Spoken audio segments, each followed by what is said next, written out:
Now, we get questions all the time from different funds that we outreach to, funds that we're currently working with, and really just in general when it comes to this whole raising capital space about whether paid advertising actually works. So what I wanted to do in this video was break down some of the common misconceptions that fund managers and GPs have about running paid ads to raise capital, how this actually works, like a very high level top-down overview of what we typically do for different funds, as well as how to actually quantify results. Because I can tell you what to do, I can point you in the right direction, I can even hop on a call and give you every single detail. But if you don't know how to measure success or find the bottlenecks, find the problems in the funnel, you won't be able to scale this effectively and you'll continuously bring in the wrong types of people. The first thing that's extremely important to understand is a lot of the common misconceptions that people have about raising capital. Now, majority of GPs or fund managers, I like to compare to existing in a silo. And this is something I mention a ton on my channel. The biggest problem that we have as newer advertisers or people that have never run digital marketing is we, and every single person is this way, we exist inside of a silo. Meaning what's possible is determined by the people we're around, by their environment we're in, and by what we've actually seen happen. If we have never seen these things occur, then everything that we believe, every worldview, every stat, fact, relationship, the way we behave, it's just a reflection of what we've seen. It's a reflection of what exists inside of our silo. And with fund managers and GPs, the most common problem with this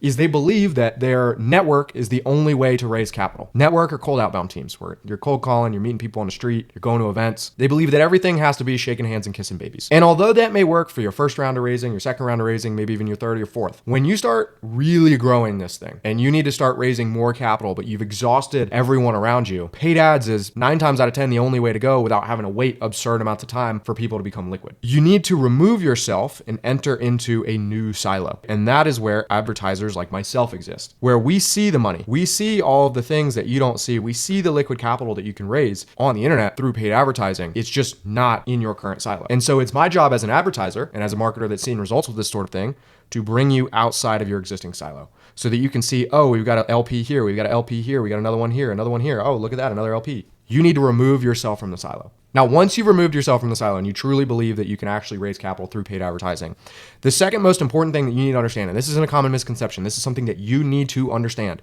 is your fund needs to be a 506C. If you're a 506B or anything else, you cannot run ads to solicit new LPs and bring new LPs into the fund. You have to understand this. If you're a 506B, you can do all the internal stuff. You can market to the people you're already friends with. You can market to people you have existing relationships with, but you cannot run ads to a cold audience unless you are a 506C fund. So that is like one of the most important things you need to understand.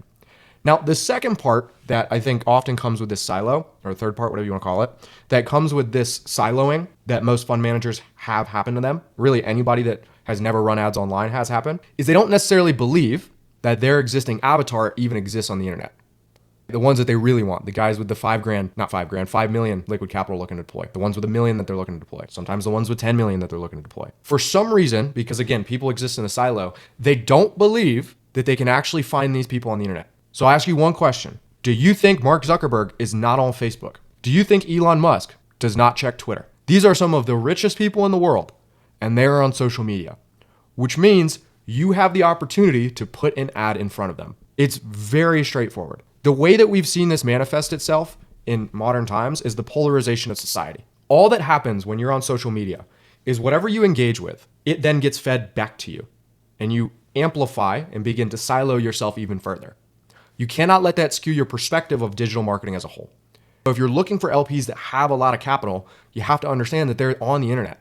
In fact, they're actually getting served dozens of ads from other funds that understand this concept. Sometimes I will sit there and I will train my Instagram feed or my Facebook feed to see what people are running. And before you know it, all I'm seeing is capital raising ads. We're raising capital for this fund. We're raising capital for this investment vehicle. That's how this works. That's how this silo concept works. If there's anything you take away from this video, it's not to box yourself into the traditional ways of raising capital. Now that we've moved on past that, how does this actually work? How do we build a marketing funnel, or how do we run paid ads to then bring in qualified accredited investors? We run a very, very simple model that's been proven not just by our own agency, but by dozens of others. Very, very simple. You start with the ad. The key thing with the ad is the messaging. In the ad, you want to say exactly what you're looking for. If you're an accredited investor with 500K liquid capital that you're looking to deploy and you're interested in XYZ asset class, pay attention. Facebook has gotten so good with their algorithm that the words you say in the ad dictate exactly who you get. So I can say that, I can be super detailed, or I can say if you're an accredited investor, both will bring me accredited investors, guaranteed, based on what I currently have. Most will be much more likely to convert based on the asset class that my fund specializes in or that my fund invests in, because I was very descriptive in that language. That's like the number one key to all this. The other thing with this is you're not just gonna write one ad with one type of message, you're gonna write a bunch of ads with a bunch of different messaging. Instead of just saying, if you're looking to invest in this thing, you'll run that ad, but then you also look at, are you looking for tax benefits? You can get them by investing in this asset class. Boom, there's another one. Maybe it's a lifestyle play. Maybe it's they've used to run a business and now they're doing this and they want to find a safe place to put their capital. What I'm doing is I'm creating a different ad for each type of message. Message 1, message 2, message 3, message 4. That way, when Johnny comes in or whoever, they don't just click on ad 1. Maybe they see ad 1, they're like, I don't know. And then ad 3 has the message that resonates with them. That's the key thing here. Again, is we are looking to create a bunch of different messaging that speaks to a bunch of different people. From here, again, what we've seen work best is you funnel all of this traffic to what's called a Facebook lead form. This is 2 questions. That's it.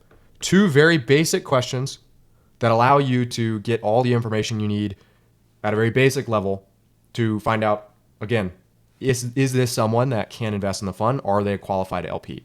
If you want to know what those 2 questions are, there's going to be a link below. You can book a call, speak with myself or a member of the team to learn a little bit more about how we help funds raise capital.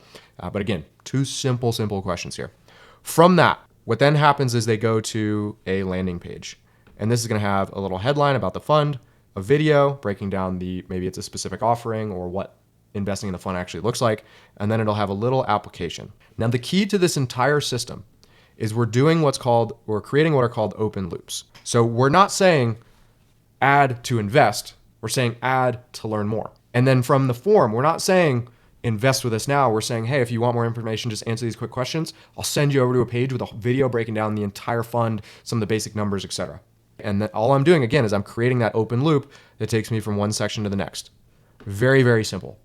And then again, on this, we have an application, and this is the next open loop that takes them to, let's just say this is a salesperson. Again, if you want to learn more, if you want to get direct access, you can fill out the form below. You'll be able to speak to a member of my team. They'll give you access to the investor CRM so you can see everything that you need to know about the deal, and we can also send you more relevant information. Boom. Then they speak to a salesperson. From there, salesperson's job to nurture them, but at the end of the day, this then leads to closed. All we're doing is we're closing that loop here at the end. So now they have made the money, they have invested in the fund, and it's a win-win for everybody. The key to all of this is, as I'm sure you guys know, it takes a while for capital to actually convert. I need to understand that. I'm not gonna put $1 in and get $1 out inside 1 week. That's not how it works when you're raising capital. This can be a 6 to 9 month sales cycle. I'm sure you're already used to this. In between, what's extremely important is the second I capture their information, I'm then sending emails to then either go straight to the cash or put them on the phone to the sales team. And these emails are very contextual. So it's things like, oh, you entered the info, but you never booked a call. Or you booked a call, but you didn't want to invest. Or you booked a call and you no-showed. Or you showed interest, but not right now, so hit me up in 6 months. So then you get emails based on that. And what we're doing is we're creating what are called contextual flows. This is both email and text, to get people to take the next action. Again, everything is based off this concept of an open loop. My only job is to get people to take the action that will lead them to the next step. Again, I've compared this in past videos to dating and getting married. Like, you're not gonna go on a first date and say, hey, you look like my wife. Here's a diamond ring, marry me.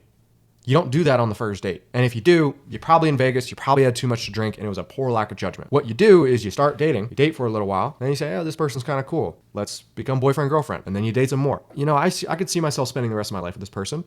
And then you get married.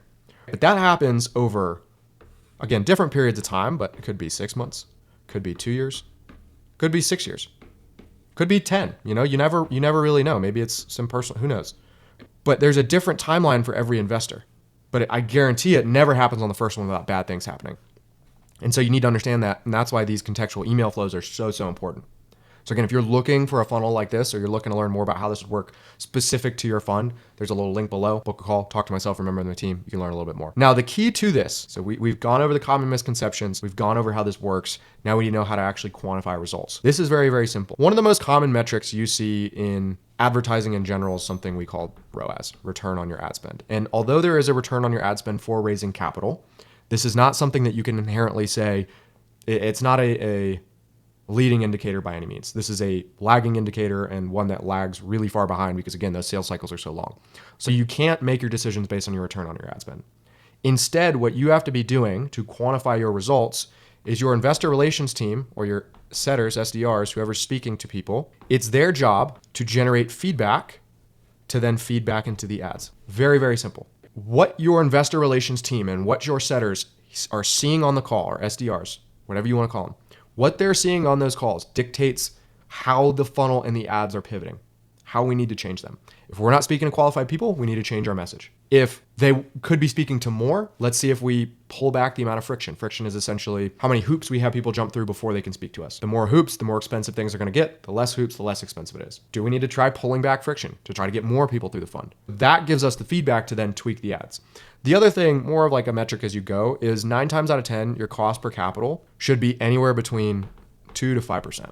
And we get investor, again, varies, but we get leads for between $30 and $60, and then our booked calls are between $200 to $600. Again, depending, because it all depends. It depends on the person in the ad, depends on the funnel, depends on the question, depends on the type of avatar it brings in.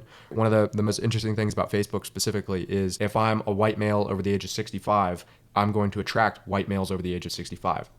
That could be more expensive than a black male over the age of 65 or an Asian woman under the age of 20. Each one of these avatars will cost different amounts to reach because there are different sizes and there are different levels of engagement based on the demographic. And so again, that's why these are ranges. These are not concrete numbers, just something you can relatively expect. But a lot of the improvements come from your sales team because of how hands-on they are and because we can't rely on ROAS from day one like you can with some of these other high-ticket products and services. So that breaks down a lot of the fundamentals. Again, there's going to be a link below if you want to learn more about what it's like to work with us. Again, book that call. You'll talk to myself or a member of my team. We'll dive into all that. You'll get some emails on the way as well that will point you in the right direction, just more in-depth versions of this. It's literally the same types of flows that we run for funds, just specific to our agency. So be on the lookout for those as well. Again, don't silo yourself. It's super, super important that you don't silo yourself. There are plenty of funds out there that run paid ads to raise capital. And there are plenty of funds that bring in millions of dollars from LPs from paid ads. Don't silo yourself. Don't have this limiting belief around the fact that you can't raise capital outside of your own network or outside of bringing in outbound teams or leaning on other people's networks. I hope this was useful to you guys. If you have any questions, drop them in the comments below. Make another video on stuff like this, and I will see you in the next one.